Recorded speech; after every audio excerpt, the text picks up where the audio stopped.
రైతు సోదరులందరికీ నమస్కారం.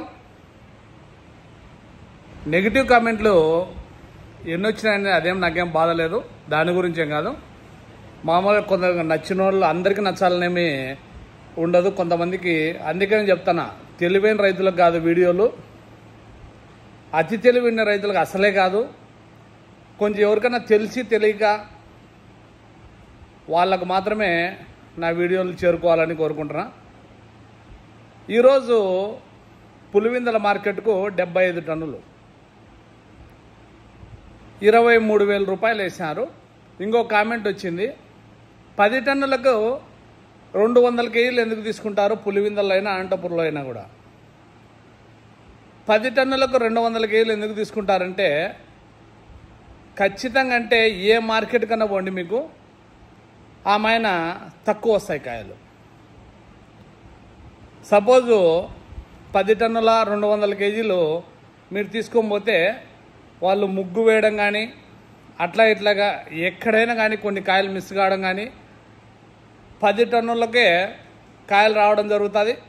అందుకనే ఇంకా కొంచెం ఆరవాసి అట్లా ఇట్లా అంటారు. ఖచ్చితంగా అంటే అది ఆరవాసి కిందకి కాబట్టి వాళ్ళు ఆ 200 కేజీలు గవర్నమెంట్తో సహా యాక్సెప్ట్ చేసుకొని కూడా అప్పుడు 200 కేజీలు తీసుకోవడం జరుగుతుంది.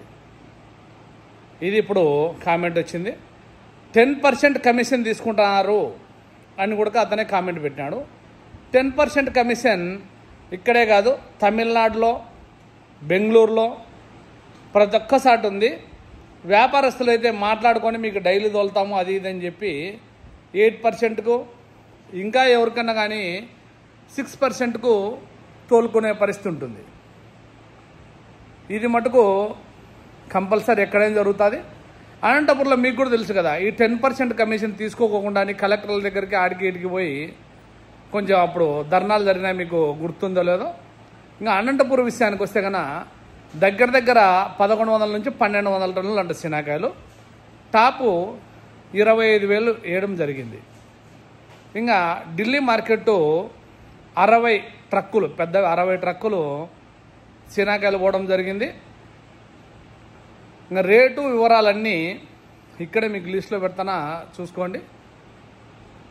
ఇంకా రేటు ముందుకు పోతుందన్న ఉగాది పోయిన తర్వాత అంటే శనగకాయల రేట్ అయితే కన్నా కంపల్సరీ ముందుకు పోతుంది.